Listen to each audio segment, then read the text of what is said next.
भिवंडीत महावीर जयंती उत्साहात साजरी। अहिंसेचे उपासक जैन तीर्थंकर भगवान महावीर यांची जयंती भिवंडीत शहरात मोठ्या उत्साहात साजरी करण्यात आली आहे। या निमित्त श्री समस्त जैन महासंघ यांच्या माध्यमातून रथयात्रेचं आयोजन करण्यात आलं होतं। या रथयात्रेत केंद्रीय पंचायत राज्यमंत्री कपिल पाटील, आमदार महेश चौगुले यासह जैन साधू साध्वी व विविध जैन पाठशाळांमधील 24 चित्ररथ सहभागी झाले होते। नारपोली येथील संकेश्वर धाम ते धामणकर नाका, नवी चाळ, छत्रपती शिवाजी चौक येथून नजराणा चौक येथील जैन मंदिरात या रथयात्रेचा समारोप झाला।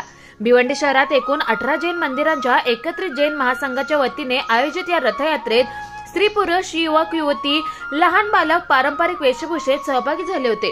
तर यंदा लोकसभा निवडणुका लक्षात घेऊन या रथयात्रेत मतदान जनजागृतीचा देखावा देखील उभा करण्यात आला होता। आपल्या परिसरातील बातम्या आता आपल्या मोबाईलवर पाहण्यासाठी आमचं चॅनल सबस्क्राइब करा।